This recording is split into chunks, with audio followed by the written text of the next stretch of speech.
তামজিৎ ধীরে ধীরে উঠে দাঁড়ায়। তামজিৎ কণ্ঠে প্রচন্ড দৃঢ়তা রেখে বলে ওঠে, সব প্রমাণ প্যাক করে ল্যাবে পাঠাও। আমি যদি ভুল না হই, খুনি এই দাগটা ইচ্ছা করে ফেলে গেছে। দাপুটে হাওয়া উন্মতল হয়ে ছুঁয়ে দিচ্ছে পায়রার শ্বেতবর্ণ ললাটে। উত্তরের দিকে আসা দামাল বাতাস বয়ে চলেছে আপন গতিতে। সমস্ত কায়া শীতল করে দিতে এতটুকু হাওয়াই যথেষ্ট। মাথা ঘুরে কৃষ্ণ মেঘে ছেয়ে থাকা আকাশের প্রাণে বৃষ্টি ফেললো। বৃষ্টি নামবে কি? সারাদিন উষ্ণতা মানুষকে পুড়িয়ে এখন আবার প্রকৃতি নিজেকে শীতল করে নিতে ব্যস্ত। বৃষ্টি আসার আগমনী বার্তা বিলি করছে সর্বত্র প্রকৃতিতে। ছাদের দোলনায় বসে আপন ভাবনায় ব্যস্ত পায়রা। অকস্মাৎ কর্ণপাতে এসে ঠেকে ঈশিতার রেনিছিনি আওয়াজ। সে পুনশ্চ ঘাড় ঘুরিয়ে চাইল মেয়েটার পানে। এখানে কি করছো ভাবি? তাও আবার একা একা? এমনি বসে। হালকা হাসি ফুটে ওঠে ঈশিতার ঠোঁটের কার্নিশে। পায়রা তা লক্ষ্য করে সূক্ষ্ম দৃষ্টিতে। মেয়েটার হাসিটা সুন্দর, কি সুন্দর স্নিগ্ধতা ঢেলে হেসে ওঠে। এগিয়ে এসে ঈশিতা পায়রা কিছুটা সরে গিয়ে তাকে জায়গা করে দেয় বসতে। ঈশিতা সামনে থাকা পেয়ারা গাছের দিকে দৃষ্টি নিবদ্ধ করে। ভাইয়া কোথায় ভাবি? উনি তো ঘুমোচ্ছে। ঘাড় ফিরিয়ে জবাব দেয় পায়রা। পুনরায় নীরবতা মুড়ে যায়। স্নিগ্ধ বাতাস ছুঁয়ে যায় দুজনের কায়াতে। আখি যুগল বুঝে নেয় অনুভব করে পায়রা। এর মাঝে কর্ণপাত হয় ঈশিতার কণ্ঠ নিঃসৃত বাক্য। ভাবি, তোমার কি মনে হয় না ভাইয়াকে আমাদের ডাক্তার দেখানো উচিত? তেলার্থ পরিমাণ ভরকালো না পায়রা, তবে কিছুটা ফ্যাকাশে আকারে ধারণ করে তার দৃষ্টি।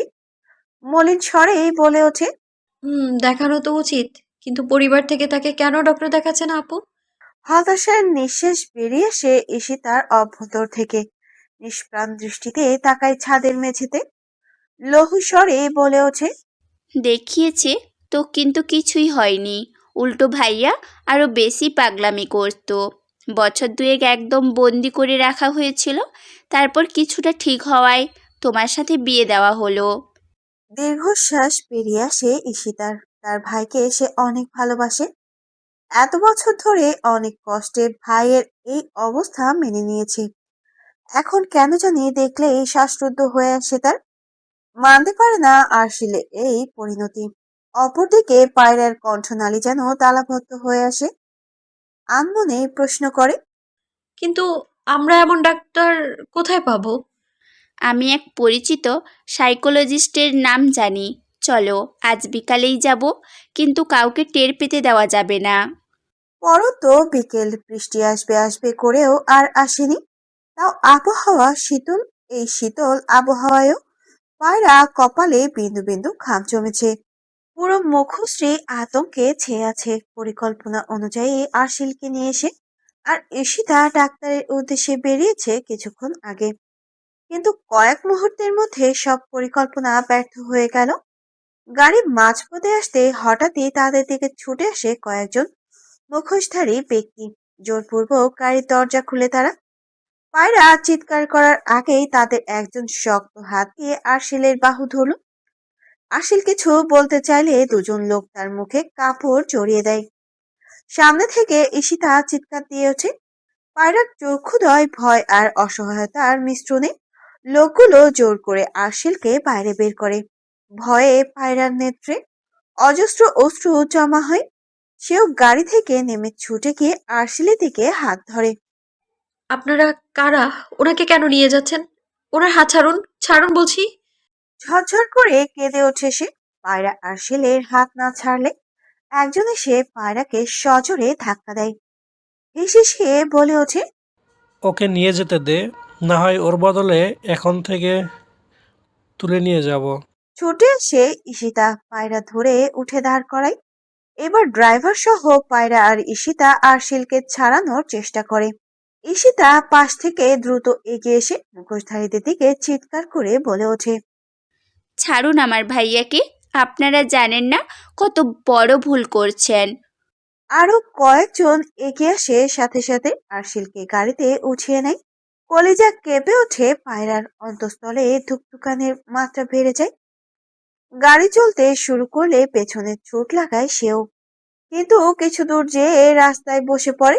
আরশিলকে নিয়ে গেছে ভাবতেই হাত তারা মুখ ঢেকে ফুপিয়ে ওঠে। আরশিলকে ছেড়ে দিন, ফিরিয়ে দিন আমার কাছে প্লিজ। ওকে নিয়ে যাবেন না। হাহাকার পেরিয়ে আসে অভ্যন্তর থেকে, তার গলা ফেটে যাচ্ছে, চোখের কার্নিশ বেয়ে অঝরে অশ্রুরা গড়িয়ে পড়ে। ঈশিতা পাশ থেকে ছুটে আসে, তার চক্ষুদয় অশ্রুসিক্ত, মুখশ্রীতে জমে আছে আতঙ্ক। এসে পায়রার কাঁধে হাত রাখে। শান্ত হও ভাবি, এক্ষুনি বাসায় জানাচ্ছি, ভাইয়াকে আমরা ফিরিয়ে আনবই। শান্ত হতে পারে না পায়রা, সারা মুখশ্রী মলিন বর্ণ ধারণ করে। আগে যদি জানতো এমন কিছু হবে তাহলে কখনোই আরশেলকে নিয়ে বের হতো না। কে নিয়ে গেল মানুষটাকে, যদি তার কোনো ক্ষতি করে দেয়? মুহূর্তেই পায়রার ভেতরটা দুমড়ে মুচড়ে যেতে শুরু করে, পুনরায় অশ্রুসিক্ত হয়ে পড়ে, নেত্র পড়ল। এসে তা করুণ দৃষ্টি নিক্ষেপ করে, কিছু বলার শক্তিটুকুও পায় না। গাড়ি এসে থামে পরিত্যক্ত বাড়ির সামনে, পরিবেশটা অত্যাধিক নিস্তব্ধ, কেমন ভুতুড়ে গা ছমছম ভাব আছে। লোকগুলো আরশিলকে টেনে বের করে আনে, ভেতরে নিয়ে গিয়ে একটা কক্ষে চেয়ারের সাথে বেঁধে দেয়। একটা পুরনো চেয়ার বাঁধা অবস্থায় বসে আছে আরশিল, চোখে কালো কাপড়, মুখে কষ্টে দিয়ে আটকানো, হাত পেছনে বাঁধা। পাশে তিনজন লোক দাঁড়িয়ে, তাদের মাঝে একজন কাউকে ফোন দিয়ে বলে ওঠে। আপনারা কোথায়? যাকে বলছেন তাকে নিয়ে এসেছি। অপর পাশ থেকে কি বলে শোনা যায় না, কিন্তু মুহূর্তেই লোকটার চক্ষুদয় চকচক করে ওঠে, আনন্দিত কণ্ঠেই বলে ওঠে। ওকে, দ্রুত আসুন আপনারা। আকস্মিক আরশিল কিছুটা নড়ে চড়ে ওঠে, সকলের নজর গিয়ে ঠেকে সেদিকে। তাদের একজন সিগারেট টানতে টানতে বলে ওঠে। এই বেটা, নড়িস না, চুপচাপ বসে থাক। শব্দ উচ্চারণ করে আরশিল, বাল্বের হলদেটে আলো আরশিলের ছটফটানি দেখে বাঁকা হাসে একজন, পাশে থাকা লোকটাকে বলে ওঠে। এর মুখটা খুলে দে তো, দেখি কি বলতে চায়। মুখের কষ্টেপ আর চোখের বাঁধন খুলে দিতেই বড় করে নিঃশ্বাস নিজের মাঝে টেনে নেয় আরশিল, সাথে দীর্ঘশ্বাস বেরিয়ে আসে বুক চিরে। দৃষ্টি ঘুরিয়ে পুরো রুমটা একবার পর্যবেক্ষণ করে নেয়, তারপরেই দৃষ্টি গিয়ে ঠেকে লোকগুলোর পানে। নিমেষেই ভীত হয়ে যায় তার মুখশ্রী, ভীতস্বর কণ্ঠেই বলে ওঠে। আমাকে কেন এখানে এনেছো তোমরা? আমি তো তোমাদের কোনো ক্ষতি করিনি। বাচ্চাদের মতো করে কথা শুনে ভ্রুযুগল কুঁচকে যায় সামনের ব্যক্তিদের, পর মুহূর্তে একে অপরের দিকে দৃষ্টি নিক্ষেপ করে। একজন সশব্দে বলে ওঠে। এই, তুই কি আমাদের সাথে নাটক করছিস? তুই এমন বাচ্চাদের মতো কথা বলছিস কেন? মলিন হয়ে যায় আরশিলের দৃষ্টি, চোখ পিটপিট করে পুনরায় দৃষ্টি দেয় প্রশ্ন করা লোকটার পানে। তৎক্ষণাৎ প্রশ্ন করে। আমার বউ কই? এই পচা লোকেরা আমার বউকে কই লুকিয়ে রেখেছো তোমরা? এবার একজনের দৃষ্টি লোভাতুর হয়েছে, মনে পড়ে যায় পায়রার কথা। আরশিলের দিকে তাকিয়ে গমগমে কণ্ঠে বলে ওঠে। তোর বউটা একটা খাসা মাল রে, কি সুন্দর দেখতে। আমার তো ইচ্ছা করছিল তোর সাথে ওটাকেও তুলে নিয়ে আসি। আকস্মাৎ আরশিল মস্তক নুইয়ে ফেলে, চোয়াল দুটো মুহূর্তে শক্ত হয়ে আসে, চক্ষুদ্বয় লালাভ আকার ধারণ করতে থাকে, ফর্সা মুখ ছেয়ে যায় রক্তিম আভায়।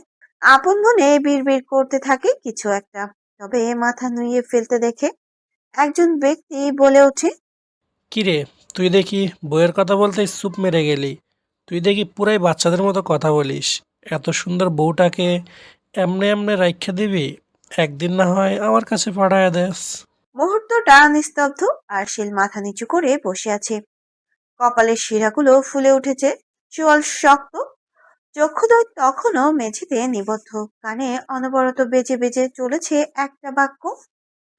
একদিন না হয় আমার কাছে পাঠায়া দিস তোর বউটাকে। মুহূর্তেই ঢিলে হাওয়া চেয়ারের বাঁধন ছিঁড়ে ফেলল আরশিল। সে এক মুহূর্তের গতিতে সবাই স্তব্ধ, নেত্রযুগল যেন আগুন জ্বলে উঠেছে। পরের দৃশ্যটা ঘটলো এত দ্রুত যে কেউ বুঝে উঠতে পারল না। সে লাফ দিয়ে উঠে দাঁড়ায়, এক মুহূর্তে পায়ে লুকানো ছোট্ট ছুরিটা বের করে এক নিখুঁত নড়াচড়ায় সোজা সেই লোকটার মুখে ঢুকিয়ে দিল। চামড়ার শব্দটা শোনা গেল তীক্ষ্ণ ছ্যাঁক করে। তারপর নিস্তব্ধতা। লোকটার চোখ বিস্ফোরিত, ঠোঁটের কোণ থেকে কলকল করে রক্ত বেরিয়ে এসে গাল বেয়ে গড়িয়ে পড়ছে। ছুরিটা দাঁতের ফাঁকে ঠেকে আছে, বের হতে পারছে না, ঢুকছেও না। লোকটার গলা দিয়ে বেরিয়ে আসে শুধু গড় একটা শব্দ, এক নিস্তব্ধ গর্জন। আশিল ধীরে ধীরে তার কানে ঝুঁকে ফিসফিস করে বলল, আমার বউয়ের নাম মুখে নিস না, আবার বলবি তো জিভ কেটে ফেলবো। রাত প্রায় দুটো। গোদাম ঘরটায় আবারও ঝলসে উঠেছে লালচে আলো। পুলিশ টিপে ঘেরা এলাকা, বাইরে লোকজনের কৌতূহলী ভিড়। ঘরের ভেতর একে একে প্রবেশ করেছে তামজিৎ, ফরেন্সিক টিম আর কাবুল। দুর্গন্ধে ভরে গেছে চারপাশ। ঘরের ভেতর কনকনে গরমে দম বন্ধ করা পরিবেশ। মেঝেতে রক্তের দাগ শুকিয়ে বাদামি হয়ে গেছে, আর মাঝখানে একসাথে পড়ে আছে চারজনের মরদেহ। তামজিদের চোখের দৃষ্টি গাঢ় হয়ে আসে, গম্ভীর মুখে সবকিছু একবার দেখে নাই। কয়েক সেকেন্ড চুপ থেকে মৃদু স্বরে বলে উঠল, আরও কয়েকটা মার্ডার, এবারও প্যাটার্ন সে একই রকম। কাবুল কিছুটা সময় নিয়ে সকলের নিঃশ্বাস চেক করে নেয়। অভ্যন্তর থেকে বেরিয়ে আসে একটা হতাশাজনক দীর্ঘশ্বাস। স্যার, এরা সবাই মারা গেছে, একটাও বেঁচে নাই। আর ওদের শরীরে কোনো ধস্তাধস্তির চিহ্ন নেই, মনে হচ্ছে এক আঘাতেই কাজ শেষ। ফরেন্সিক অফিসার পর্যবেক্ষণ করতে করতে বলে ওঠে। সূক্ষ্ম নিঃশ্বাস ছাড়ে তামজিৎ নিচু হয়ে পড়ে থাকা দেহগুলোর দিকে তাকায়। একজনের মুখে এখনো অল্প ছুরি দাগ, দাঁতের কাছে যেন কিছু ঠেকে আছে। চোখের পাতা আধ খোলা, মুখে কি কিছুটা ভয়, কে জানি, হয়তো আবার নয়তো না। চক্ষুদ্বয় নামিয়ে ঘাড় নামায় তামজিৎ। মেজাজ খিটখিটে হয়ে যাচ্ছে ক্ষণে ক্ষণে। এতগুলো খুনের তদন্তে একটুও আগাতে পারেনি, কিভাবে যে কি করবে বুঝে আসে না। তার মধ্যে সে জুটেছে কিডন্যাপ কেস। ভ্রুযুগল খানিক কুঞ্চিত হলো, ললাটে স্পষ্ট করে তা। কিডন্যাপের ব্যাপারটাও অদ্ভুত ধরনের। লোকটা নাকি মানসিক ভারসাম্যহীন, তাহলে একে কি কিডন্যাপ করবে? উদ্দেশ্যই বা কি? বিরক্তিতে মুখ তেতো হয়ে আসে। কপালে হাতের দুই আঙুল দ্বারা ম্যাসেজ করে কাবুলের উদ্দেশ্যে বলে ওঠে, আর শিলফাইজান মির্জা নামে লোকটা কিডন্যাপের কোনো ইনফরমেশন পেয়েছো? না স্যার, তবে যে গাড়িতে তুলে নিয়ে গেছিল সেটার খোঁজ পেয়েছি, একটা পুরনো বাড়ির সামনে, কিন্তু বাড়ির ভেতরে কেউ ছিল না, শুধু একটা চেয়ার পেয়েছি। হয়তো লোকটাকে ওইখানে আটকে রাখা হয়েছিল, পরে অন্য কোথাও নিয়ে যাওয়া হয়েছে। এক মুহূর্তের নীরবতা। হঠাৎ করে তীক্ষ্ণ হয় তামজিদের দৃষ্টি। তৎক্ষণাৎ ফিরে তাকায় কাবুলের দিকে, গম্ভীর কণ্ঠেই বলল, ওই বাড়িটার লোকেশন দাও, আর এখান থেকে চলো, বাকিটা অন্যরা দেখে নেবে। বাইরে তখনও সাংবাদিকদের ফ্ল্যাশ লাইট ঝলমল করছে। ভিড় ঠেলে বেরিয়ে এসে তামজিৎ কাবুল। গাড়ির দরজা খুলেই তামজিৎ বলে ওঠে, ফরেন্সিক টিমকে ওই বাড়িতে পাঠাও, একটা ধুলো কোনাও যেন পরীক্ষা করা থেকে বাদ না যায়। কাবুল কিঞ্চিত মাথা নাড়ে। হঠাৎ তার ফোনের মেসেজের টোন বেজে ওঠে। ফোনের স্ক্রিনে নজর দিতেই সহসা চমকে ওঠে সে। ঝটপট স্বরে বলে উঠল, স্যার, এটা দেখুন। মোবাইল ফোনটা বাড়িয়ে দেয় তামজিদের দিকে। ভ্রুযুগল কুচকে সেদিকে নজর দিয়ে ক্ষণিক সময় নিয়ে তাকিয়ে থাকে তামজিদ। এবার সেও কিছুটা চমকে ওঠে। কাবুলের দিকে তাকাতেই কাবুল কিছুটা উত্তেজনা মিশ্রিত কণ্ঠে আওড়ায়, স্যার, এরাই তো সেই খুন হওয়া চারজনের মধ্যে তিনজন। এরা তিনজন যদি কিডন্যাপার হয়, তাহলে এদের খুন করলো কে? আর আশ্রিল লোকটাই বা কোথায়? 4 নম্বর লোকটা আবার আশ্রিল না তো? সবকিছু যত সহজ ভাবছি তার থেকেও আরো জটিল হয়ে যাচ্ছে। নিকষ কৃষ্ণ আধার ছেয়ে আছে ধরতে জুড়ে। তারাদের উপস্থিতি নেই। কিছুটা গরম গরম শব্দে ডেকে চলেছে অন্তরিক্ষ। বারান্দায় বসে অশ্রু বিসর্জন দিতে ব্যস্ত সে। শূন্যতায় খা খা করে ওঠে মন। আরশিলের এখনো কোনো খোঁজ পাওয়া যায়নি। পুলিশদের কাছে জানানো হলেও তারা কোনো খোঁজ দিতে পারেনি। মানুষটা কেমন পরিস্থিতিতে আছে কে জানে। তার কোনো ক্ষতি করলো না তো আবার? বক্ষ অভ্যন্তরীণে চিনচিন ব্যথার সৃষ্টি হয়। এবার ডুকরে কেঁদে ওঠে মেয়েটা। মেঘের আড়ালে থাকা চারটার দিকে দৃষ্টি দিয়ে বলে ওঠে, কোথায় আছেন আরশিল? আপনি ঠিক আছেন তো? দেখুন, দেখুন না আমার করা ভুলের জন্য আপনি এখন আমার থেকে কতটা দূরে। না আপনাকে চোখের সামনে দেখতে পাচ্ছি আর না অনুভব করতে পারছি আমি। হাঁটুতে মুখ গুজে এবার ফুপিয়ে উঠে সে। ভেতরটা ভীষণ পড়ছে আরশিলের জন্য। টেনশনে মাথা ফেটে যাচ্ছে। মুখশ্রী জুড়ে অসহায়ত্ব ছেয়ে যায়। সে যদি জানতো এমন কিছু ঘটবে তাহলে কখনোই আরশিলকে নিয়ে বের হতো না। আকস্মিক দুটো পেশিবহুল হাত পায়রার কোমর আঁকড়ে ধরে। পায়রা হকচকিয়ে যায়। নিজেকে শূন্যে অনুভব করতে এই মুহূর্তে থমকালো হৃৎপিণ্ড। স্তব্ধ হতভম্ব হয়ে পড়ে পায়রা। আরশিল, আরশিল কোথা থেকে আসলো?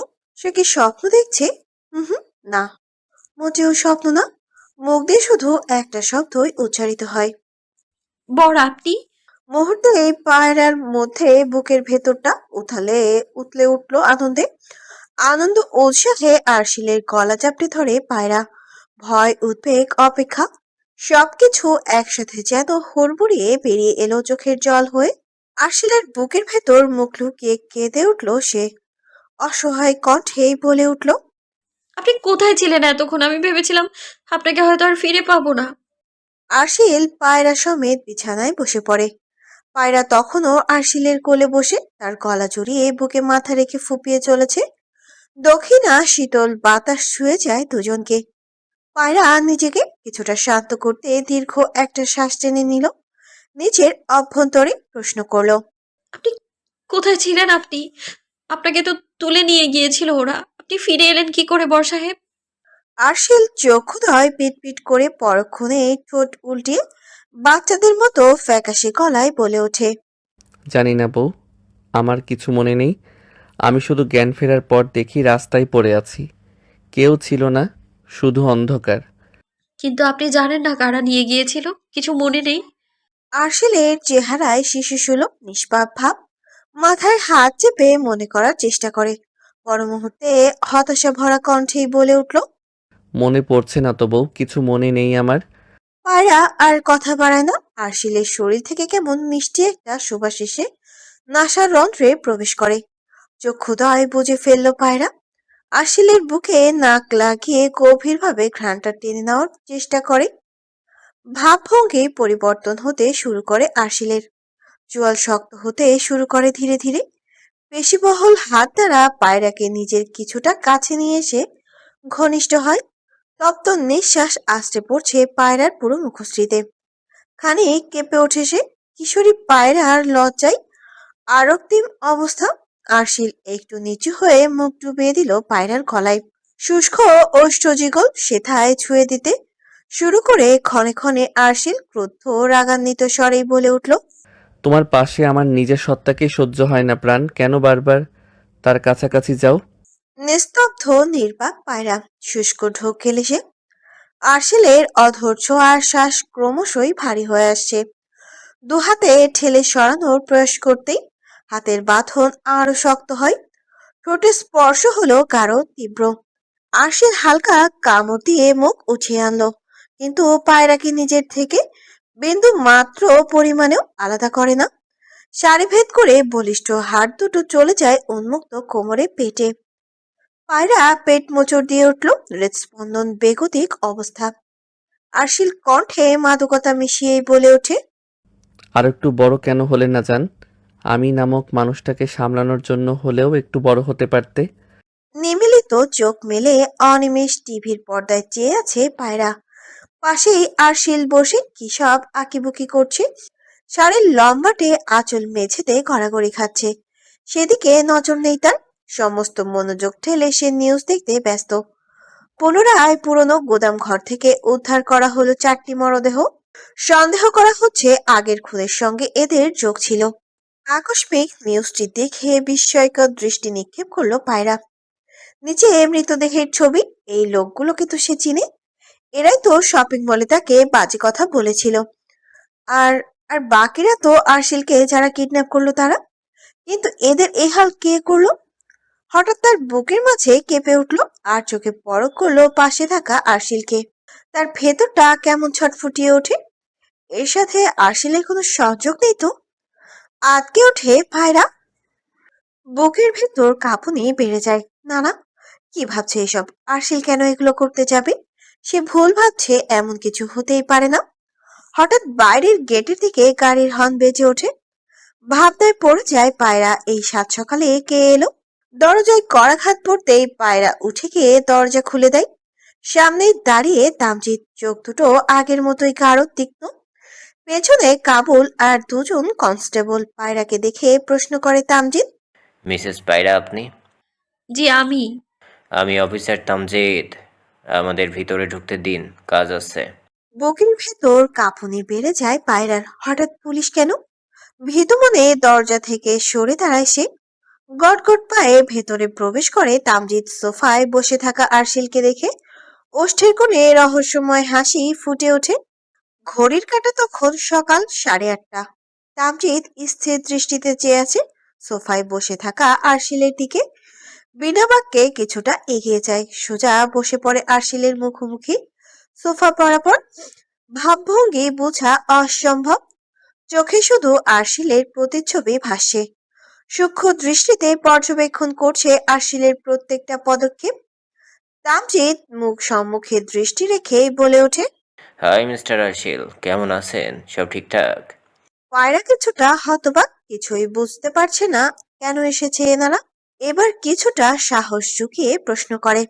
আপনারা হঠাৎ এখানে এসেছেন, কিছু হয়েছে? হয়েছে তো কত কিছুই, মিসেস আরশিল। কোনটা শুনতে চান আপনি? পায়রা ঠিক বুঝে ওঠে না তামজিদের কথাটা, তবুও আর কথা না বাড়ায়। বাড়ির একজন কাজের লোককে পাঠায় সকলকে ডেকে আনতে।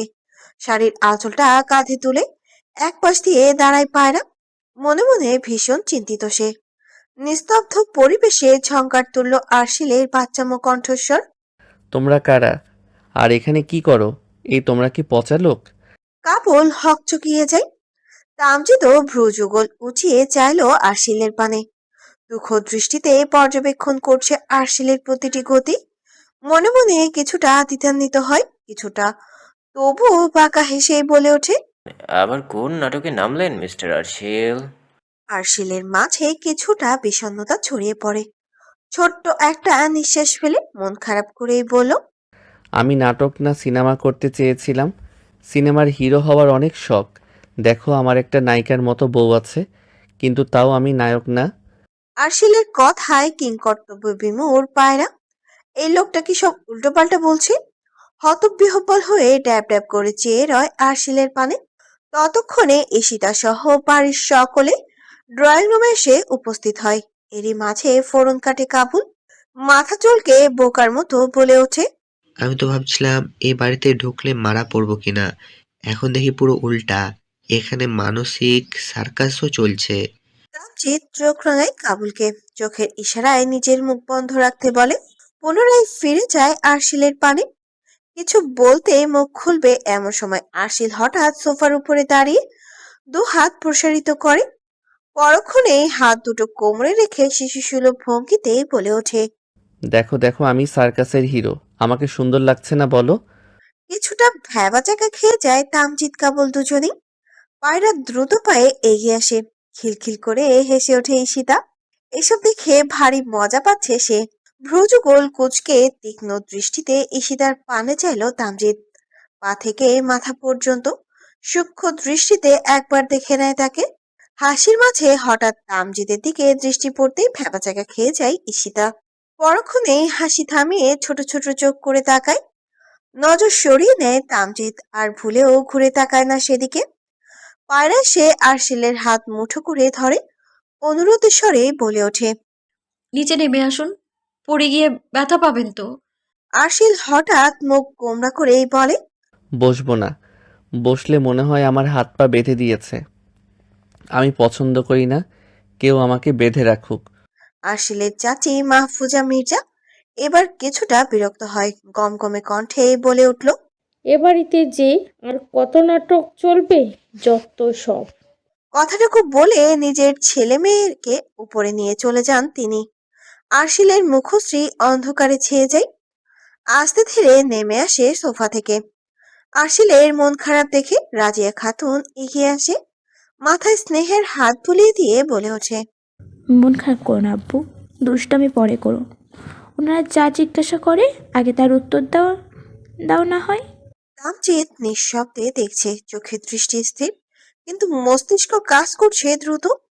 এই ছেলেটা কি অভিনয় করছে, নাকি সত্যি মানসিকভাবে বিপর্যস্ত? আরশিলের দিকে দৃষ্টি স্থির রেখে গম্ভীর কণ্ঠে বলে ওঠে, মিস্টার আরশিল, আমাদের আপনার থেকে কিছু জানার আছে, আপনি একটু বুঝবেন। মাথা নেড়ে ভদ্র ছেলের মতো বসে পড়ে আরশিল। পায়রা সরে যেতে চাইলে আরশিল তার বাম হাতটা নিজের হাতের মুঠোয় পুরে নেয়। সকলের অগোচরে পায়রা খানিকটা লজ্জা পায়, হাত ছাড়িয়ে নেওয়ার চেষ্টা চালালে আরো নিবিড় ভাবে আঁকড়ে ধরে। কপোলদ্বয় রক্তিম বর্ণ ধারণ করে পায়রার। পুরো ব্যাপারটায় তামজিদের দৃষ্টিতে বন্দী হয়। কেন যেন এক চিলতে হাসি ছুটে যায় ঠোঁটের কার্নিশ বেয়ে। কি মনে করে দৃষ্টি ফেরায় দরজার কাছে দাঁড়ানো ঈশিতার পানে, যে কিনা বাহিরের পুলিশের গাড়িগুলো কৌতূহল ভরা নেত্রে দেখতে ব্যস্ত। কিছুটা শ্বাস নিয়ে নিজেকে শান্ত করে। ব্যাগ থেকে একটা ছবি বের করে টেবিলের উপর রাখে। ছবিটা দেখে পায়রা নিঃশব্দে মুখে হাত দেয়। ছবিতে 4টা মৃতদেহ। কি ভয়ঙ্কর লাগছে ছবিগুলো। কিছুটা তীক্ষ্ণ স্বরেই বলে ওঠে তামজিৎ, ওরা চারজনই একসাথে খুন হয়েছে গত রাতে। এদের আপনার চেনার কথা মিস্টার আরশিল, বরং বলি ওরাই আপনাকে কিডন্যাপ করেছিল, তাই না? আরশিল কিছুক্ষণ ফাঁকা দৃষ্টিতে ছবিটার দিকে চেয়ে থাকে। ধীরে ধীরে ভীতু হতে থাকে। ভয়ার্ত দৃষ্টিতে ছবিটার দিকে তাকিয়ে পুনরায় দৃষ্টি দেয় তামজিদের পানে। ভয়াত স্বরেই বলে ওঠে, ও ও মেরে ফেলেছে এদের। আমি স্পষ্ট দেখেছি, কিন্তু পরে আমি ভয়ে পালিয়ে গেছিলাম। কিন্তু পরে আর আমার কিছু মনে নেই। ঘুম থেকে উঠে দেখি আমি রাস্তায় ঘুমিয়ে আছি। তামজিৎ চুপ করেই বসে থাকে কিছুক্ষণ। চক্ষুদ্বয় এক মুহূর্তেও আরশিলের মুখ থেকে সরায় না। হালকা ঠোঁট পাকিয়ে বলে ওঠে, মানে আপনি বলছেন খুনের সময় আপনি ওখানে ছিলেন, তাই তো? আরশিল নিঃশব্দে মাথা নেড়ে সায় দেয়। ভয়ের মিশ্রণ তার স্পষ্টতার চেহারায়। তামজিৎ একটু ঝুঁকে আসে সামনে, দৃঢ় স্বরে জিজ্ঞাসা করে, আর এরপর আপনি কিভাবে পালালেন? আমি জানি না, আমি কিছুই মনে করতে পারছি না। কেউ কেউ আমার পিছনে দৌড়াচ্ছিল, আমি শুধু দৌড়াচ্ছিলাম, তারপর কিছুই মনে নেই। তামজিদের দৃষ্টি আরো ধারালো হয়ে ওঠে। গলার স্বর এবার গাঢ় করেই বলে ওঠে, আপনি নিশ্চিত এটা কোনো গল্প না মিস্টার আরশিল? ঠোঁট উল্টে ফেলে আরশিল, মাথা তুলে আঁখি দুটো নিবদ্ধ করলো পায়রার পানে। অসহায় কণ্ঠেই বলে উঠল, দেখো না বউ, ওরা আমাকে বিশ্বাস করছে না। তুমি ওদের বলো না আমার কিছু মনে নেই। এবার ক্ষেপে যায় ঈশিতা। দীর্ঘ সময় ধরে এদের অবস্থা দেখে গেছে। এবার আর দাঁড়িয়ে থাকতে পারে না, রাগে যেন দাঁত কিরমিরিয়ে ওঠে। কি আজব আপনারা, এত প্রশ্ন কেন করছেন? দেখছেন না ভাইয়া ভয় পাচ্ছে? আপনারা জানেন না ভাইয়ার মানসিক অবস্থা, তাও কেন তাকে এত প্রশ্ন করছেন? আরশিলা থেকে চোখ সরিয়ে তামজিদের উপর পাশে তাকাতেই নজরে বন্দি হয় রাগে গজগজ করতে থাকা ঈশিতাকে। পিচ্ছি একটা মেয়ে, কিন্তু রাগে এমন ভাবে ফুঁসছে যেন বয়সে কত বড় হয়ে গেছে। কেন জানি হাসি পেল তামজিদের, তাও নিজের গম্ভীরতা বজায় রেখেই বলে ওঠে, মিস ঈশিতা, এটা আমাদের কাজ, আপনি কি ভুলে গেছেন? সিরিয়াসলি ভয় দেখিয়ে কেউ এভাবে কাজ করে? আর আপনারা আমার ভাইয়ার ওপর সন্দেহ করেন কোন বিবেকে? আপনাদের প্রমাণ লাগবে, ওয়েট। কথাটা বলে হন হন করে রাজিয়া খাতুনকে নিয়ে তাদের রুমে প্রবেশ করে ঈশিতা। কিছুক্ষণ ব্যয় করে ফিরে আসে একটা ফাইল নিয়ে। পায়রা তখনও আরশিলের পাশ ঘেঁষে দাঁড়িয়ে আছে। এখানে তার আদৌ কিছু বলার আছে? ঈশিতা ফাইলটা এগিয়ে দেয় তামজিদের দিকে আর গাঢ় স্বরেই বলে ওঠে, দেখুন, এটা ভাইয়ার কয়েক মাস আগের মনোরোগ বিশেষজ্ঞের রিপোর্ট। তাও যদি বিশ্বাস না হয় আপনাদের আর কিচ্ছু বলার নেই। বেশ খানিকটা সময় নিয়ে রিপোর্টে চোখ ক্ষুদায় নিবদ্ধ করে রাখলো তামজিদ। অপরদিকে আরশিল পুনরায় আঁকিবুকি করতে ব্যস্ত হয়ে পড়ে। এত দিকে নজর দেওয়ার সময় তার নেই। পুরো ড্রয়িং রুমে পিনপতন নীরবতা। ধীরে ধীরে উঠে দাঁড়ায় তামজিদ। পায়রাও সকলের উদ্দেশ্যেই বলে ওঠে, আপনাদের ভোগান্তিতে ফেলার জন্য দুঃখিত, তবে যেহেতু মিস্টার আরশিলের নামে ওই কেস আছে, তাই আবার আসবো। দ্রুত গতিতে পা চালিয়ে বেরিয়ে যায় তামজিৎ। তবে যাওয়ার পূর্বে ঈশিতার দিকে তীক্ষ্ণ দৃষ্টি দিয়ে বিড়বিড় করে বলে ওঠে, ধানি লঙ্কা একটা। কে আমার ভাইটাকে এভাবে মারলো? চিৎকার করে কথাটা বলে ওঠে জুবায়ের। পুরো শরীর রাগে কাঁপছে, কেঁপে কেঁপে উঠছে, চক্ষুদয় যেন রক্তবর্ণ ছেয়ে আছে। দাঁতে দাঁত চেপে ক্ষিপ্র দৃষ্টিতে সকলের পানে চাইল। রাগে হিসিস করতে করতে বলে উঠল, কে? তোরা কি করছিলি? ওই পাগল আরসিলকে ধরে আনার পর তোরা নাকি আমার ভাইকে একা পাঠালি কেন, হ্যাঁ? তার এহেম কথায় রুমে থাকা বাকি তিনজন ঢোকিল।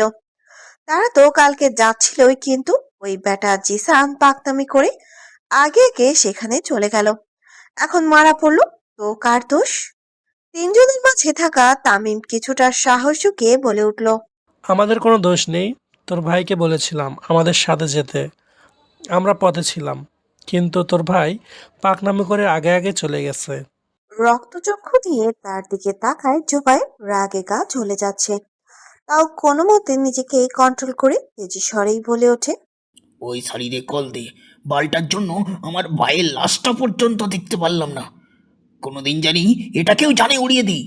কেউ কোনো প্রতি উত্তর করে না। তোফায়েল কল লাগিয়ে ফোন এগিয়ে দেয়। ফোন রিসিভ হতেই জুবায়েরের কণ্ঠনালী গলিয়ে বেরিয়ে আসে। কে ভাই আপনি? আপনার এই বালের কাহিনীর জন্য কালকে আমার ভাইটা মারা পড়লো। ওই আরসিল সিওর নাটক করছে, ও নিজেই আমার ভাইকে মেরেছে, আমি সিওর। ওপাশ থেকে কি বলে শোনা যায় না, তবে আরো কিছুটা তেতে ওঠে জুবায়ের। মস্তিষ্ক যেন ঝলসে ওঠে, তার চিৎকার করে বলে ওঠে, সাবধান, আমাদের সাথে গেম খেলতে আসবেন না। আপনার পরিচয় ফাঁস করলে কি হবে জানেনই তো, হ্যাঁ? আরে আরসিলের আপনজন হয়ে ওর পিছনেই ছুরি ঢুকাচ্ছেন, ভুলে যাবেন না। আমাদের সাথে চালাকি করলে তুড়ি মেরে আপনার খেলা ঘুরিয়ে দিব বলে রাখলাম, হ্যাঁ? প্রকৃতিতে আধার নেমে এসেছে, বাইরে বইছে নির্মল প্রবণ। রাতের আকাশেরও যেন মন খারাপ, ঠিক পায়রার মতো। ঘন মেঘের আড়ালে চাঁদটি লুকিয়ে আছে। শীতল বাতাস নেমে ধরণীকে ভিজিয়ে দিবে, সেই মুহূর্তের অপেক্ষা করে আছে পায়রা। মন খারাপদের বিদায় করতে চলে এসেছে ছাদে বৃষ্টিবিলাস করতে। সকালের পর থেকে বিন্দুমাত্র শান্তি মেলেনি ছোট্ট মনে। আশিলের জন্য অকারণে অভিমান জমেছে মন পিঞ্জিরায়। তাকে কি কোনোভাবে মিথ্যা বলছে আশিল? জানা নেই তার। তার বড্ড অভিমান হচ্ছে আশিলের প্রতি। আকাশ পানে তাকে আপন মনে অভিযোগ করে ওঠে, আপনাকে কেন আমি বুঝতে পারি না বড় সাহেব। জানেন, মাঝে মাঝে আপনাকে খুব অচেনা মনে হয় আমার। আপনি নামক মানুষটা আমার কাছে পুরোপুরি ধোঁয়াশা। আপনাকে বুঝতে না পারাটা কি আমার ব্যর্থতা? জানা নেই তার, তবে বড্ড অভিমান হচ্ছে আশিলের প্রতি। আকাশ পানে তাকে আপন মনে অভিযোগ করে ওঠে। অশ্রুসিক্ত হয়ে যায় পায়রার নেত্রপল্লব। অকারণেই ঝরতে থাকে চক্ষু কার্নিশ বেয়ে। অকস্মাৎ মিশল ধরে প্রসন নেমে আসে ধরণীর কোলে। তার মন খারাপের সাথে কি আকাশেরও মন খারাপ হলো? না হলে তার সাথে পাল্লা দিয়ে কেন আকাশও কেঁদে উঠবে? নিজের অবাস্তব ভাবনার মাঝে বাম হাতে কারো শীতল স্পর্শে কেঁপে ওঠে পায়রা। পাশ ফিরে কাউকে দেখতে না পেয়ে প্রচন্ড অবাক হলো। পরক্ষণে ঘাড়ে কারো উত্তপ্ত নিঃশ্বাস অনুভব করে। পেছনে ঘুরে চাইতে গেলে পেছনে অবস্থানরত ব্যক্তিটি কোমর আঁকড়ে নিজের সাথে গভীরভাবে মিশিয়ে নেয়। আহেম স্পর্শে পায়রার হৃদস্পন্দন বেগতিকভাবে ছুটতে শুরু করে। তাও অভিমান ভরা কণ্ঠে মিনমিনে স্বরে বলে উঠল, ছাড়ুন, আমি রুমে যাব। আপনি এসেছেন কেন? যেতে দিন আমায়। প্রাণ, এমন ডাকে মোহবিষ্ট হয়ে গেল পায়রা। যা অভিমান জমেছিল ক্ষীণ সময়ের জন্য আরশিলের মায়াময় নরম কণ্ঠে সম্পূর্ণ উড়ে গেল। কণ্ঠটা কেমন নেশাক্তময় মোহাচ্ছন্ন পায়রার। লৌহ স্বরে উত্তর করে, হুম। আমাকে কখনো ভুল বোঝো না প্রাণ। মুহূর্তেই অবগতা ছড়িয়ে পড়ে পায়রার মুখশ্রীতে। পিছু ঘুরতে চাইলেই আরশিল হাত চলে যায় শাড়ি ভেদ করে উন্মুক্ত উদরে। প্রচন্ড ভাবে কেঁপে ওঠে পায়রা। রন্ধ্রে রন্ধ্রে শিহরণ বয়ে চলে। সহসা পায়রার ঘাড়ে মুখ ডুবায় আরশিল। ছোট ছোট চুমু এঁকে দেয় সেথায়। অভ্যন্তরে থাকা হৃদযন্ত্রটা অনিয়ন্ত্রিত হয়ে পড়ে মুহূর্তে। সরে যেতে চাইলে শক্ত করে চেপে ধরল আর পায়রা ঘুরিয়ে ছাদের কার্নিশের দুদিকে হাত দিয়ে বন্দি করে ফেলে তাকে। নিঃশব্দ কণ্ঠে বলে ওঠে। চোখ খুলো প্রাণ। মুহূর্তে নামোধক মাথা নাড়ে পায়রা। পুনরায় উন্মুক্ত কোমরে আঁকড়ে ধরে নিজের সাথে মিশিয়ে নেয় পায়রাকে। আরশিলের স্পর্শ, ছোঁয়া, আলিঙ্গন প্রকটভাবে অঙ্গ প্রত্যঙ্গকে নাড়িয়ে দিচ্ছে। পুনরায় একই কথা আওড়ায় আরশিল। লজ্জায় রক্তিম হওয়া পায়রা মৃদুভাবে চোখ ক্ষুদায় মেলতেই ওর শুষ্ক ঠোঁট জোড়া দিয়ে নরম ঠোঁট জোড়া আঁকড়ে ধরে আরশিল। লজ্জায় রক্তিম হওয়া পায়রা মৃদুভাবে চোখ ক্ষুদায় মেলতেই ওর শুষ্ক ঠোঁট জোড়া দিয়ে নরম ঠোঁট জোড়া আঁকড়ে ধরে আরশিল। তীব্র থেকে তীব্র হতে থাকে ঠোঁটের স্পর্শ। দেহের প্রত্যেক ভাঁজে ভাঁজে কম্পন ছড়িয়ে পড়ে। তৎক্ষণাৎ উন্মাদ হয়ে পড়ে আরশিল, আরো গভীরভাবে মত্ত হয় পায়রাতে। পেশিবহুল হাত জোড়া অবাধ্য স্পর্শে মগ্ন হয়। মাদকতা নয়, এই মুহূর্ত সহ্য করতে পারে না পায়রা। জ্ঞান হারিয়ে লুটিয়ে পড়ে আরশিলের বুকে। প্রথমে চমকালেও পরক্ষণে ফুঁসে ওঠে আরশিল। বাচ্চা বউ নিয়েও আছি বিপদে। ছোঁয়ার আগেই শেষ। আমার ভবিষ্যৎ প্রজন্ম এগোবে কি করে আজব? কৃষ্ণবর্ণের আকাশে মেঘের ছড়াছড়ির সাথে বর্ষা তো রয়েছে। বাহিরে থেকে আসা বৃষ্টির ছিটা ক্ষণে ক্ষণে ছুঁয়ে যাচ্ছে তামজিৎকে। প্রকৃতির শীত শীত ভাবটা মন্দ না, ভালোই। এলোমেলো স্নিগ্ধ হাওয়ার তালে তামজিদের মনেও দোলা দিচ্ছে কত শত ভাবনারা। মন ক্যানভাসে এঁকে চলেছে কোনো এক রমণীর ছবি। চক্ষুদয় বুঝতেই স্মৃতিতে আসে কয়েক মাস আগে দেখা সেই ছোট্ট রমণীর চঞ্চলতায় মোড়া মুখখানা। অজান্তেই এক টুকরো মুচকি হাসি ছুঁয়ে ওষ্ঠ কার্নিশে। হসপিটালের সামনে গাড়ি থামতে নিজের ভাবনা থেকে বেরিয়ে আসে। তবুও মন জুড়ে বিচরণ করা রমণীর কথা মাথা থেকে সরে না। প্রবল বৃষ্টির মধ্যেও হনহন করে ঢুকে যায় হসপিটালের মধ্যে। পিছু পিছু ছোটে কাবুলো, তবে কৌতূহলী কণ্ঠে প্রশ্ন করলো। স্যার, আমরা এখানে কেন এসেছি? এরূপ কথায় তামজিৎ আখিদয় নিবদ্ধ করলো কাবুলের পানে। অধর কার্নিশ কিছুটা বাঁকিয়ে বলে ওঠে। স্যার, আমার মনে হয় এই লোক পুরোটাই নাটক করছে। এরূপ কথায় তামজিদের আখিদয় নিবদ্ধ করলো কাবুলের পানে। অধর কার্নিশ কিছুটা বাঁকিয়ে বলে ওঠে। মিস্টার আরশিলের চিকিৎসা করা ডক্টরের কাছে এসেছি, দেখি কোনো কিছু পাওয়া যায় কিনা। কাবুল শুনল, ঝটপট বিস্ময়কর দৃষ্টি নিক্ষেপ করলো তামজিদের পানে। মুহূর্তেই মুখে ছেয়ে গেল চঞ্চলতা। কিছুটা উত্তেজিত হয়ে বলল। যেটা মনে হয় সেটাই সব সময় সত্যি হয় না কাবুল। ওই রিপোর্টটা যতই বিশ্বাসযোগ্য দেখাক, কিছু তো একটা আছেই, গড়বড় আছেই। ডক্টরের কাছে গিয়ে দেখা যাক। ডক্টরের চেম্বারের কাছে আসতেই দু আঙুলে টোকা দিয়ে প্রবেশ করে তামজিদ। পুরো কক্ষে একবার তীক্ষ্ণ চক্ষুদয় বলিয়ে নেয়। কৃত্রিম বাতাসের দাপটে কক্ষ জুড়ে শীতলতা বিরাজ করছে। সামনে তাকাতে নজরে পড়ে মাঝবয়সী ডাক্তারকে। মুখে চশমা, নাম ফলকে গোটা গোটা অক্ষরে লেখা ডক্টর মুনতাসির সিদ্দিক। তামজিদকে দেখে লোকটা উঠে দাঁড়ায়, হাত বাড়িয়ে হাত মিলিয়ে বসতে ইশারা করে। এক গ্লাস পানি ঢালতে ঢালতেই বলে ওঠে। বলুন অফিসার, কিভাবে সাহায্য করতে পারি?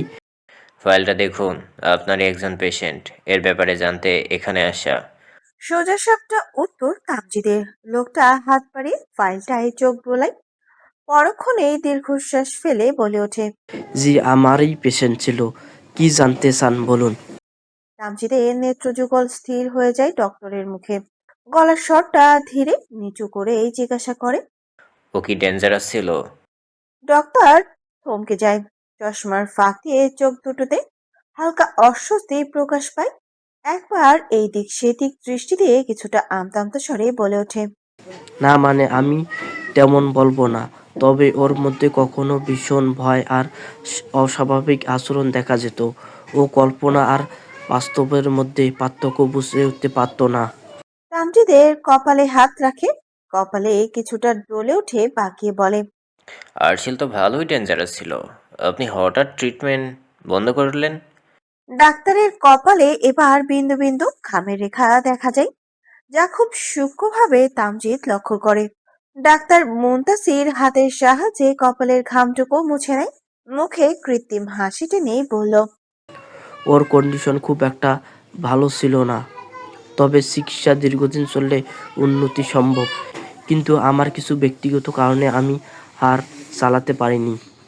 তামজিদের দৃষ্টি কিছুটা ধারালো হয়, চোখে চোখে সরাসরি তাকায় ডাক্তারের পানে, তীক্ষ্ণ কণ্ঠে বলে ওঠে, ব্যক্তিগত কারণ নাকি কেউ আপনাকে থামতে বলেছিল ডক্টর? ঘরে মুহূর্তে নীরবতা। ডক্টর চোখ নামিয়ে নেয়, পেন ঘোরাতে ঘোরাতে বলে, আপনি যা জানতে এসেছেন ততটুকু জানলেন, বাকিটা আমার পেশাগত সীমার বাইরে। তামজিদের মুখের আদল বদলে যায়, ফর্সা ত্বক রাগে রক্তিম হয়ে সে তবু আর চাপ দেয় না। চেয়ার থেকে ধীরে উঠে দাঁড়ায়, কিছুটা দাঁতে দাঁত চেপে বলে ওঠে, ঠিক আছে, আপনি আপনার পেশাগত সীমা মেনে চলুন, আমি আমার পেশাগত কৌতূহল মেনে চলবো। মুহূর্তেই হন হন করে সেখান থেকে বের হয়ে যায় তামজিদ আর কাবুল। ডাক্তার মুনতাসির যেন হাঁপ ছেড়ে বাঁচলেন, ঢকঢক করে এক গ্লাস পানি শেষ করেন। সহসা তার ফোনটা বেজে ওঠে, কানে ধরতেই ওপাশ থেকে শোনা যায় এক নারী কণ্ঠ। পুলিশ অফিসার তামজিদকে কিছু বলেনি তো? না, কিছু বলিনি, নিশ্চিন্তে থাকুন। ওপাশ থেকে মৃদু হাসির শব্দ ভেসে আসে, পরক্ষণেই শোনা যায়, গুড। আর বললে কি হবে জানোই তো। রাখছি। কল কেটে যায়। কিছুটা ঢোক গেলে ডাক্তার কোথায় যে ফেসে গেল সে। হাসপাতাল থেকে বেরিয়ে আসতেই বৃষ্টি আরো জোরালো ভাবে নামলো। কিছুটা দৌড়েই গাড়ির ভেতরে প্রবেশ করে তামজিদ। আকাশে কুণ্ডলি পাকানো মেঘগুলো যেন তামজিদের দৃষ্টি অনুসরণ করছে। গাড়ির জানালায় জমে থাকা পানির ফোঁটার মতোই তার চিন্তাগুলো ঘোলাটে, একটার পর একটা সংযোগ খুঁজে ফিরছে মাথার ভেতর। এই ডাক্তার কিছু তো একটা লুকাচ্ছে। গাড়ির সিটে মাথা এলিয়ে দেয় তামজিদ। মাথা ধরে গেছে পুরো। এক কাপ চা হলে মন্দ হতো না। এরই মাঝে কাবুল পাশে বসে গম্ভীর স্বরেই বলল, স্যার, আমার মনে হচ্ছে আমরা এখন ভুল দিকেই খুঁজছি। ওই 4টা খুন, তারপর পুরনো সেই লাশগুলো, সবকিছুই যেন এক অদ্ভুত নকশা বাঁধা। তামজিদ জানালার বাইরে তাকিয়ে থাকে, চোখের কোণে এক চিলতে বৃষ্টির শীতল ফোঁটা ছুঁয়ে যায়। ঠোঁটের পাশে অল্প বাঁক এলেই বলে ওঠে, ঠিক সেখানেই তো আসল রহস্য কাবুল। এই খুনগুলো একে অপরের সঙ্গে সরাসরি যুক্ত না, কিন্তু একটা সুতোর মতো সংযোগ আছে, যেটা এখনো আমরা ধরতে পারিনি। সে গাড়ির ড্যাশবোর্ড থেকে একটা ফাইল টেনে নেয়, পুরোনো লাশগুলোর ছবি খুলে রেখে ধীরে ধীরে বলে ওঠে, দেখো, প্রথম লাশটা পাওয়া গিয়েছিল গুদাম ঘর থেকে, পরেরগুলো সেম। তবে একটা জিনিস লক্ষ্য করেছো, সব জায়গাতে একটাই মিল, ভিকটিমের গায়ে অদ্ভুত দাগ, যেন কোনো সিম্বল খোদাই করা। কাবুল থতমত খেয়ে যায় কিছুটা, ফিসফিসিয়ে বলে, স্যার, মানে আপনি কি ভাবছেন এগুলো কোনো রিচুয়াল মার্ডার? তামজিদ ঠোঁট কামড়ে মাথা নাড়ে, পুনরায় সিটে মাথা এলিয়ে চক্ষুদয় বুঝে নেয়। কিছুটা ক্লান্ত স্বরেই বলল, না কাবুল, এটা রিচুয়াল না। কেউ খুব নির্দিষ্ট উদ্দেশ্য এই চিহ্ন রেখে গেছে, আর সেই উদ্দেশ্যের সঙ্গে আরশিল নামের ছেলেটার সম্পর্ক অবধারিত, আমি শিওর। গাড়ির ব্রেক চাপতেই হালকা ধাক্কায় কাবুল সামনের দিকে ঝুঁকে পড়ে। তামজিদ গাড়ির দরজা খুলতে খুলতেই বলল, চলো ফরেন্সিক ডিপার্টমেন্টে যাই, পুরনো রিপোর্টগুলো আবার চেক করতে হবে। প্রকৃতির শীতল বাতাসে ক্ষণে ক্ষণে দুলে চলেছে কক্ষের শুভ্র পর্দাগুলো। নেত্রপল্লব ধীরে ধীরে মেলে ধরে পায়রা। মাথাটা প্রচন্ড ভারী অনুভব হয়। পাশ ফিরতেই নজরে আসে ঈশিতাকে। পায়রাকে চোখ মেলতে দেখে ঈশিতা কিছুটা খুশি মনেই বলে ওঠে, যাক, আলহামদুলিল্লাহ, অবশেষে তোমার জ্ঞান ফিরল।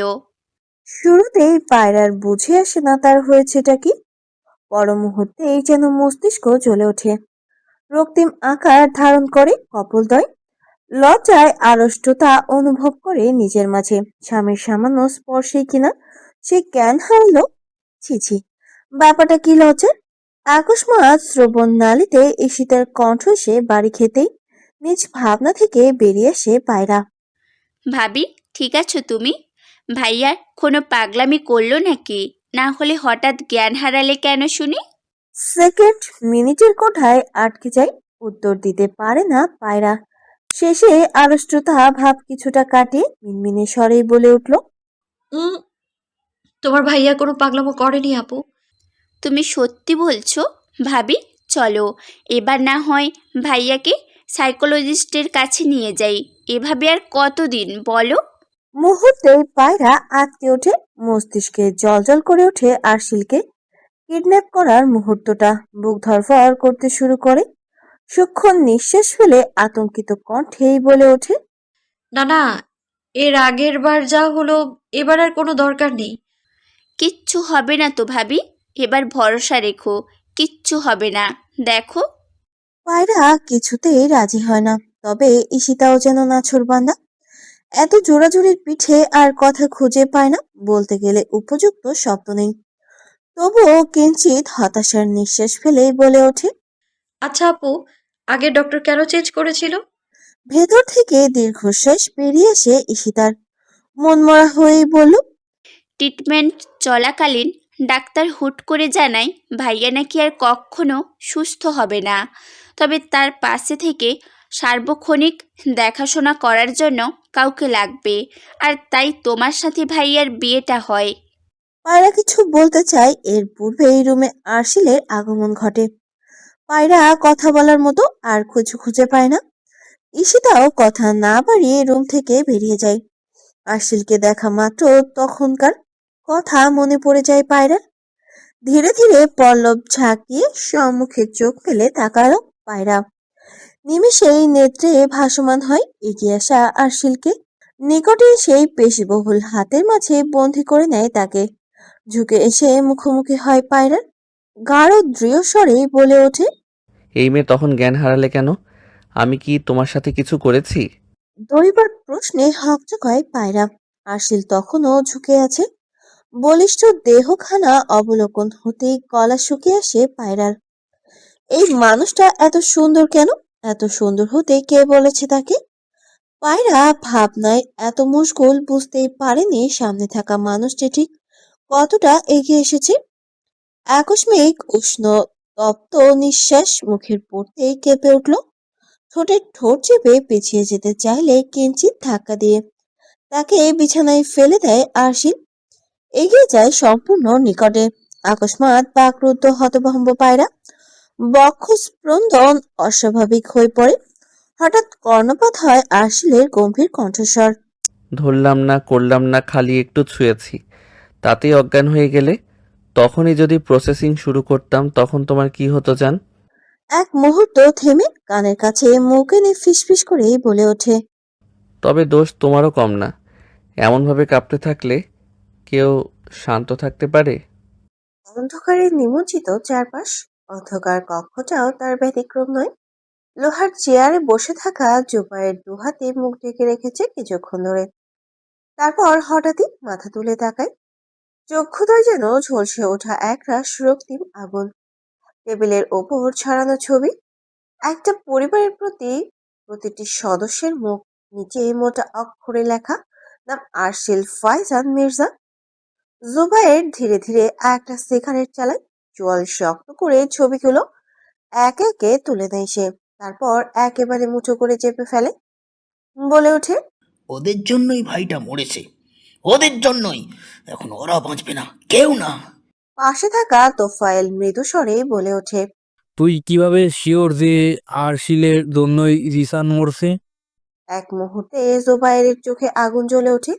টেবিলের ওপর থাকা গ্লাসটা ছুঁড়ে মারে দেয়ালে। গ্লাসটা চূর্ণ বিচূর্ণ হয়ে ছড়িয়ে পড়ে মেঝেতে। জুবাইর দাঁতে দাঁত চেপে বলে উঠল, সালা, তোর মগজে কিচ্ছু নাই। আরসিল ছাড়া আমাদের আর কোনো শত্রু আছে যে ভাইকে মারবে? আরে আরসিলের ভাব ভাব দেখেছিস? ধীরে ধীরে স্বাভাবিক হয়ে যাচ্ছে। কেউ উত্তর দিতে পারে না। নিস্তব্ধতার ভেতর শুধু তার ভারী নিঃশ্বাসের শব্দ। তামিম গলা নামিয়ে বলে, ভাই তুই জানলি কিভাবে আশরিল স্বাভাবিক হয়ে যাচ্ছে? ধীরে ধীরে চেয়ার থেকে উঠে দাঁড়ায় জুবাইর। হাতে থাকা কলমটা ঘুরাতে ঘুরাতেই বাঁকা হাসে। তোদের কি আমাকে কাঁচা খেলোয়াড় মনে হয়? আমি ওই মহিলার মতো বোকা নয় যে বুঝবো না। আর আরসিলের নজরদারির জন্য একজন অলরেডি ওর বাড়ির আশেপাশে ঘুরে বেড়ায়। তোফায়েল কপালে ভাঁজ ফেলেই বলে, মানে তুই আরশিলের বাড়ির চারপাশে লোক লাগিয়েছিস? জুবাইর ঠোঁটের কোণে নিঃশব্দ হাসি টানে। সিগারেটটা ঠোঁটে চেপে ধোঁয়া ছাড়ে ধীরে ধীরে। ধোঁয়ার ভেতর যেন লুকিয়ে আছে প্রতিশোধের এক অদ্ভুত গন্ধ। তোফায়েল তামিম দুজনেই একে অপরের মুখ চাওয়াচাই করে। তামিম দ্বিধাভরা গলায় বলে, ভাই তুই কি সত্যি আরশিলাকে শেষ করে দিবি? জুবাইরের দৃষ্টি স্থির হয় দরজার দিকে। হিমশীতল কণ্ঠে আওড়ায়, শেষ করবো না, ও নিজেই শেষ হয়ে যাবে। কারণ ওর যত শক্তি যত সাহস সবই ওই একটা মেয়েকে ঘিরেই, আর সে পায়রা, ওর বউ। যেদিন সেই মেয়েটাকে আমি ছুবো সেদিন আরসিল নিজেই হাঁটু গেড়ে পড়বে। তোফায়েল হতভম্ব হয়ে বলে। মানে তুই ওর সাথে? জুবাইরের ভয়ালা হাসি প্রতিধ্বনিত হয় দীর্ঘক্ষণ ধরে। হাসি থামিয়ে নিজের সাথেই বলে ওঠে, খেলা শুরু হোক আরসিল মির্জা, এবার দেখি তুই কতটা বাঁচতে পারিস। সকালের রোদ এখনো পুরোপুরি ঝলমলে হয়ে ফুটে ওঠেনি। আরশিলদের বাড়ির সামনে বড় গেটের ঠিক বাইরে মানুষের ভিড়, কৌতূহলী মুখ সকলের। কেউ কেউ আবার ফোনে ভিডিও ধারণ করতে ব্যস্ত, কেউ আবার ফিসফিস করছে ভয় আর উত্তেজনায়। বাগানের পাশের পুরনো সিঁড়ির গায়ে দাঁড়িয়ে পায়রা দেখে চলেছে আশপাশে ভিড় জমা মানুষদের। দূর থেকে একটা আতঙ্কিত চিৎকার ভেসে আসে। লাশ লাশ পাওয়া গেছে জোপের পাশে। মির্জা বাড়ির পাশের ঝোপে পাওয়া গেছে এক মানুষের জলজ্যান্ত লাশ, খুবই বিধ্বস্ত অবস্থা। বাড়ির সকলে সেখানে ভিড় জমালেও পায়রার সাহস হয়ে ওঠেনি সেখানে যাওয়ার। তবে মনে মনে বয়ে চলেছে অস্বস্তির ঝড়। চক্ষু গহ্বরে যা ধরা দিচ্ছে তাকে আদৌ সত্যি? কেন তার এমন অদ্ভুত অনুভব হচ্ছে? কেন মনে হচ্ছে এগুলোর সাথে আরশিল খুব গভীর কোনো সম্পর্ক রয়েছে? প্রলম্বিত নাসারন্ধ্রে গড়িয়ে উষ্ণ নিঃশ্বাস বেরিয়ে আসে। নিজের মনেই প্রশ্ন ছড়ে, আপনি যেমন দেখান আপনি আসলেই তেমন তো বর সাহেব। আমার মন কেন বারবার এমন ভাবনার বেড়াজালে বন্দি করছে আমাকে? কেন বারবার মনে হচ্ছে আপনি কোনো মুখোশ পরে আছেন? কেনই বা আমি নিজেকে বুঝতে পারছি না? আপনি সম্পূর্ণ সুস্থ নন। এত কেন উত্তর আমাকে কে দিবে বর সাহেব? আমি যার পারছি না এত প্রশ্নের উত্তর মেলাতে। অকস্মাৎ বক্ষস্থল কেঁপে ওঠে প্রচন্ডভাবে। ড্রয়িং রুমের দরজা পেরিয়ে আরশিল ভেতরে ঢুকছে। কেমন অদ্ভুত যেন চলনভঙ্গি, অপরিচিতদের মতো অনুভব হয় পায়রার কাছে। বিস্ময়ে হতবাক হয়ে পড়ে। পুরোটা কি মনের ভুল, নাকি নিজের অভ্যন্তরের ভাবনাগুলোর জন্য এমন হচ্ছে? আরশিলের চক্ষুদয়ে পায়রার মুখশ্রী বন্দি হতে একটা বোকা হাসি খেলে যায় অধরকার নিচে। কিছুটা এগিয়ে সে পায়রার বাম হাতখানা নিজের হাতের মুঠোয় বন্দি করে নেয়। আহ্লাদি স্বরে বলল, বউ জানো, ওইখানে কোনো একটা লোককে মেরে ফেলেছে। আমি ভীষণ ভয় পেয়েছি ওটা দেখে, তাই চলে এসেছি এইখানে, আর যাব না। ভেতর ভেতর অনুতপ্ত হয় পায়রা। এই মানুষটাকে সে সন্দেহ করেছে। ছি ছি, উনি কিভাবে এসব করবে? কখনোই সম্ভব না। নিজের অবান্তর ভাবনাকে মস্তিষ্ক থেকে বিদায় করে। এর মাঝে ড্রয়িং রুমে উপস্থিত হয় তামজিৎ সহ বাড়ির সকলে।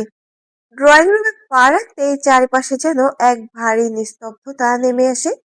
সকলে চুপ করে তাকিয়ে থাকে তামজিদের পানে। পুলিশ ইউনিফর্মে সে স্থির গম্ভীর, চোখে সেই চিরচেনা কৌতূহলের দীপ্তি। সাথে এসেছে ফরেনসিক টিমের 2 জন সদস্য, যারা ইতিমধ্যেই বাইরে পাওয়া লাশের প্রাথমিক রিপোর্ট নিচ্ছে। তামজিৎ চক্ষুদয় বুলিয়ে নেয় চারিদিকে, ধীরে ধীরে এগিয়ে এসে থামে আরশিল আর পায়রার নিকট। আকস্মাৎ শান্ত কণ্ঠে বলল, মিস্টার আরশিল, খুন এই সম্পর্কে আপনার অভিব্যক্তি যদি একটু বলতেন। ভ্রুযুগল উঁচিয়ে চায় আরশিল, প্রগাঢ় দৃষ্টি নিক্ষেপ করে তামজিদের পানে। সকলের অগোচরে হঠাৎ উষ্ঠকার্নিশ বাঁকিয়ে যায়। তা খুব সূক্ষ্ম দৃষ্টিতে পরখ করে তামজিৎ। তার ঠোঁটেও কি সামান্য বাঁকা হাসি ফুটে ওঠে কি জানি। আরশিল বাচ্চাদের কণ্ঠে মিনমিনিয়ে বলে ওঠে, আমি জানি না তো অফিসার, ওই লোককে আমি অনেকবার খেলতে বলেছি কিন্তু আমার সাথে খেলেনি। মানে? লোকটা বাড়ির পাশেই সবসময় হাঁটা চলা করতো।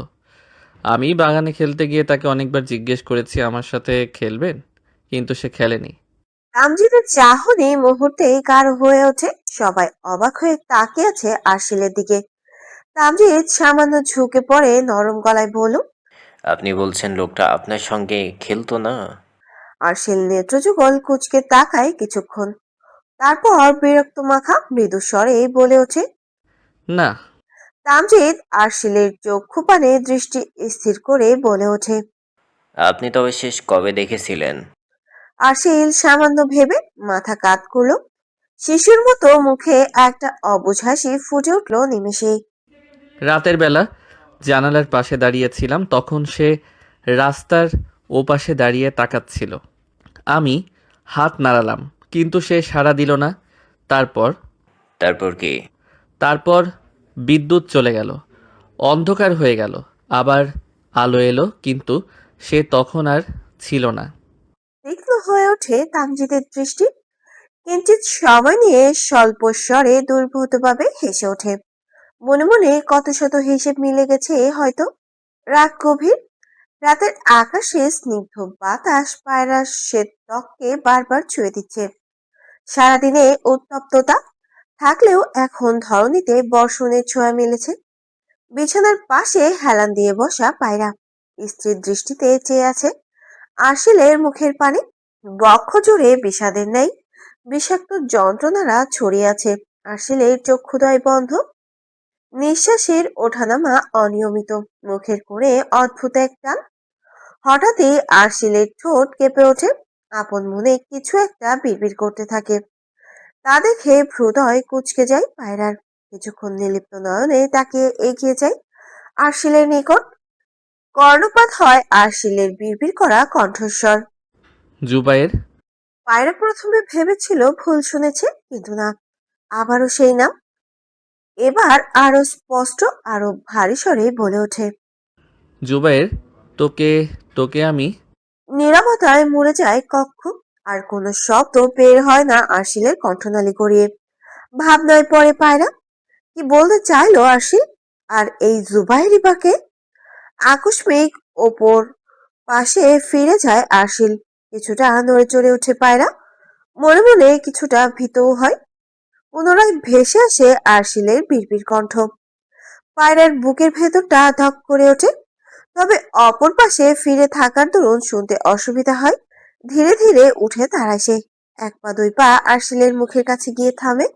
ঘামের ফোঁটা গড়িয়ে পড়ছে কপাল বেয়ে। কান পেতে শোনার চেষ্টা করে আরশিলের বিড়বিড় করা বাক্য। আহ! হঠাৎই তার দুহাত শক্ত হয়ে চেপে ধরে বিছানার চাদর। গলার কাছে সূচ ফোটানোর মতো অনুভব হয়। দুনিয়া যেন অকস্মাৎ তুলে উঠেছে। ঘাড়ে হাত চেপে লুটিয়ে পড়ে মেঝেতে। নেত্রপল্লব মেলে ধরে আরশিল। ঘাড় ঘুরিয়ে পায়রার দিকে তাকিয়ে উঠে বসে। মেঝেতে পড়ে থাকা রমণী সযত্নে কোলে তুলে বিছানায় শুইয়ে দেয়। ঘুমন্ত পরি রূপী পায়রার দিকে মোহনীয় দৃষ্টিতে তাকিয়ে থেকে গলায় মুখ ডোবায় আরশিল। শক্ত একটা চুমু খেয়ে বিড়বিড়ায়। এত কৌতূহল ভালো না প্রাণ। তোমার সেইটুকুই দেখা উচিত যতটুকু আমি দেখাবো। এর থেকে বেশি কিছু দেখা তোমার জন্য মঙ্গলজনক নয়। ভাই, লোকটা নাই গত রাতে কেউ ওকে খুন করে ফেলে গেছে। তোফায়েল কথা শোনা মাত্র জোবায়েরের মুখের পেশিগুলো টানটান হয়ে ওঠে। নিস্তব্ধ কক্ষের ভেতর তার ভারী নিঃশ্বাসের আওয়াজ স্পষ্ট হয় মুহূর্তেই। ধীরে ধীরে চেয়ার থেকে উঠে দাঁড়ায় সে। চোখে রক্তিম আগুন, ঠোঁটে একরাশ বিষাক্ততা। তার কণ্ঠ কর্কশ হয়ে ওঠে। মানে? ভাই, লাশটাকেও আর শিলদের বাড়ির ঝোপের আড়ালে ফেলে গেছে। কেউ দেখেনি কে মেরেছে, কিন্তু খবর ছড়িয়ে পড়েছে। আবার পুলিশেরাও টের পেয়ে গেছে। জুবাইর টেবিলের ওপর রাখা ছুরিটা হাতে তুলে নেয়।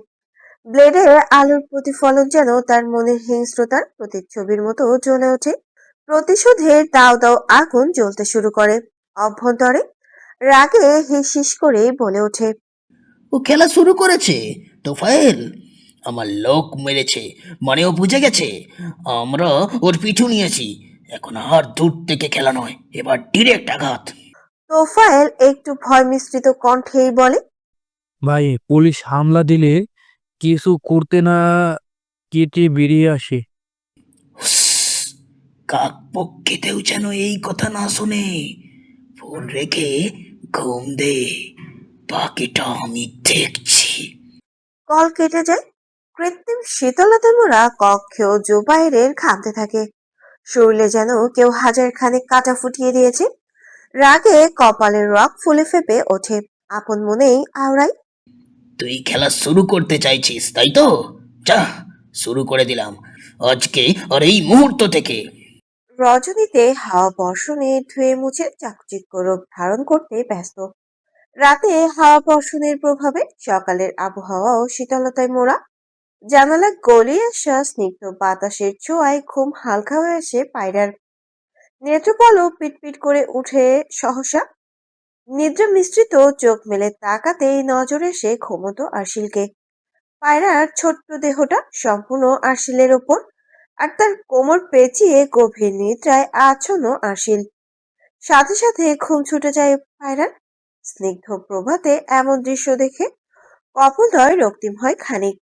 হঠাৎ চোখে ভেসে উঠল এক রাস মুগ্ধতা। বিস্মিত পায়রা। ঘুমন্ত আরশিলের চেহারা এত মায়াময়। ভাবনায় হাব ভাব দৃষ্টিতে তাকিয়ে থাকে আরশিলের পানে।